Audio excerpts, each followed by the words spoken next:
Thank you for clicking on this video. Welcome back, friends. I am writing this under a veil of anonymity because the shame of my actions is a weight I can barely carry. My name is Lily. I am 24 years old and I have lost everything. Not through misfortune, but through my own cruelty. I am heartbroken, forced to stare at the wreckage of my marriage, knowing I was the one who swung the wrecking ball. The man I drove away is Jack. He is 26 and he was my husband for 3 years. We fell in love in college and I truly believed what we had was unshakable. It was flawed, like all relationships, but I thought it was rooted in a deep, mutual respect. I was wrong. Jack was my anchor. He was patient, steady, and endlessly kind. Only now, in the deafening silence he left behind, do I understand the breathtaking value of his quiet devotion. We were opposites. He found solace in books, documentaries, and calm evenings, while I was loud, extroverted, and addicted to the thrill of a crowd. Yet, he never once tried to dim my light. He came to every party, every gathering, even when I could see the social exhaustion in his eyes. He never complained. He made me coffee in bed. He canceled his own plans to support mine. He managed our entire household, the bills, the chores, without ever making me feel like a burden. I didn't work. We had no children. He carried everything with a quiet grace I was too blind to see. And instead of treasuring him, I began to see his strength as weakness. This poison didn't enter my heart overnight. It was a slow drip, fed by old college friends I reconnected with. They lived in a world of drama and chaos, and they whispered that I was wasting my vibrant youth on someone boring. They said I was too much for him. The most damning part of all is that I listened. I believed them.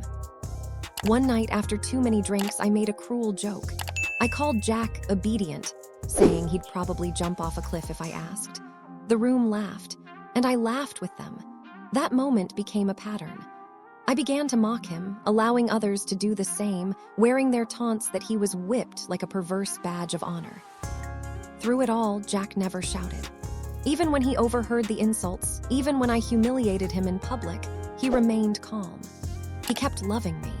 I mistook his profound decency for a lack of backbone, convincing myself he would never leave, no matter how badly I behaved. I have never been more wrong. The end came at a neighborhood barbecue.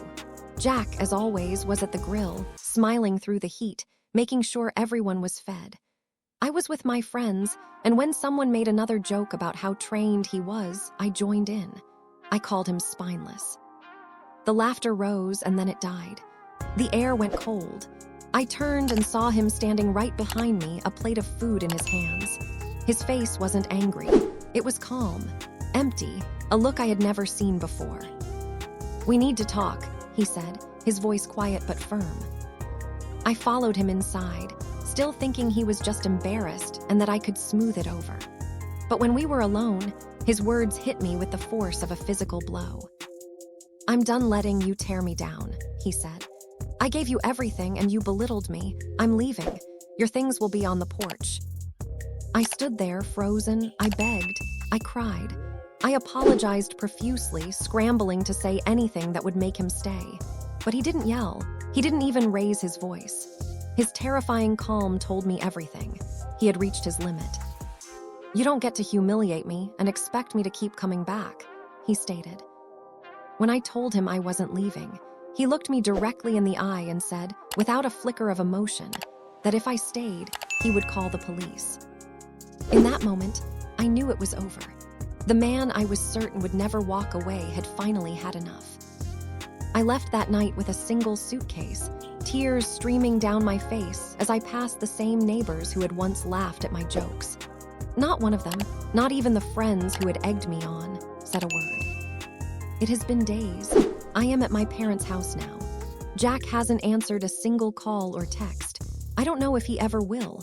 I don't even know if I deserve the chance to fix what I broke. All I know is that I destroyed something rare and beautiful. I broke a man who only ever loved me. I traded his unwavering loyalty for the cheap, fleeting attention of others.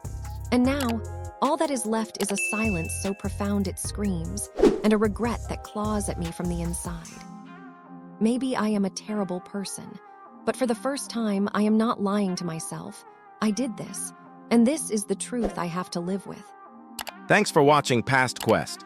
If you enjoyed the journey into history, don't forget to like, share, and subscribe for more amazing stories from the past. See you in the next quest.